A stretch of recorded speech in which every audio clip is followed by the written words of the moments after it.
Viewers, sports with Arnab and Anik চ্যানেলে আপনাদের আরও একবার ওয়েলকাম। এই মুহূর্তে সবথেকে বড় খবর, আল নাসের অর্থাৎ ক্রিশ্চিয়ানো রোনাল্ডো CR7 যে টিমের হয়ে খেলেন, তার টিম কি এই মুহূর্তে মোহনবাগানের বিরুদ্ধে চ্যাম্পিয়ন্স লিগে খেলবে?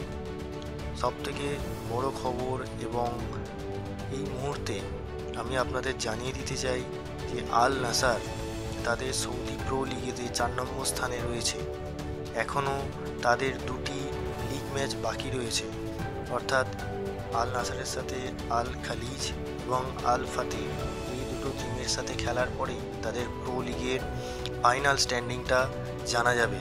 অর্থাৎ তারপরেই আমরা বলতে পারবো যে AFC চ্যাম্পিয়ন্স লিগেতে মোহনবাগানের এগেনস্টে ক্রিশ্চিয়ানো রোনাল্ডো খেলতে ভারতে আসবেন কি না। পরবর্তী আপডেটটা দেওয়ার আগে আপনাদের একটু রিকোয়েস্ট করবো, যদি খবরগুলি ভালো লেগে থাকে অবশ্যই লাইক এবং সাবস্ক্রাইব করবেন। চলুন পরবর্তী খবরে যাওয়া যাক। পরবর্তী খবরটা হচ্ছে জাতীয় দলের খবর, অর্থাৎ সাব আন্ডার-19 চ্যাম্পিয়নশিপ অরুণাচল প্রদেশে যেটি সংগঠিত হয়েছিল, তাতে আমাদের ভারত চ্যাম্পিয়ন হয়েছে বাংলাদেশকে পেনাল্টি শুট আউটে হারিয়ে। খুব দুরন্ত একটি ফুটবল ম্যাচ উপহার দিয়েছে আমাদের ছোটদের জাতীয় দল। এবং আরও একটি উল্লেখ্য বিষয় যে অরুণাচল প্রদেশের যে দর্শক, তা কিন্তু এক কথায় অবিস্মরণীয়। তারা যেভাবে সাপোর্ট করেছেন, যেভাবে মাঠ ভরিয়ে তুলেছেন, অর্থাৎ আমাদের যে 7 সিস্টার্স যে রয়েছে উত্তর পূর্ব দিকের যে রাজ্যগুলি, সেখানে যখনই খেলা হয় তারা কিন্তু পুরোপুরি সাপোর্ট করতে এগিয়ে আসে।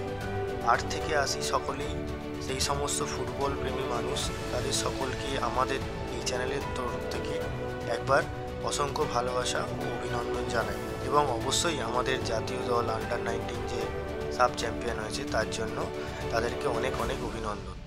পরবর্তী খবর আমরা নজর রাখবো, আমাদের যে সিনিয়র ফুটবল টিম রয়েছে তার জাতীয় যে ক্যাম্প, সেটি কলকাতায় আজ থেকে শুরু হয়ে গেল। অর্থাৎ সুনীল ছেত্রী, শুভাশিস বোস, বিক্রম প্রতাপ সিং, এনারা সমস্ত প্লেয়াররা এই মুহূর্তে আমাদের কলকাতায় জাতীয় দলের শিবিরে রয়েছেন। এখন দেখার নতুন নতুন যে সমস্ত প্লেয়াররা ইনক্লুড হয়েছেন তারা কতটা ভালো পারফর্ম করতে পারেন। সামনেই আমাদের যে AFC লিগ রয়েছে, অর্থাৎ AFC কাপ যেটা, সেইটা খেলার জন্য আমাদের জাতীয় দল একটি প্রস্তুতি শিবির এই কলকাতায় আয়োজন করেছে।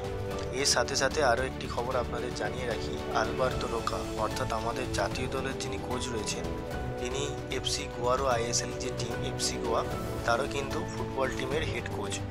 এমনও শোনা যাচ্ছে যে আপকামিং যে জাতীয় দলের শিবির এবং 1-2টি ম্যাচ খেলার পরে তিনি নাকি জাতীয় দলের যে কোচিংয়ের যে পদ, সেটি নাকি ছেড়ে দিতে পারেন এবং পুরোপুরি FC গোয়ার হয়ে কোচিং করাতে পারেন।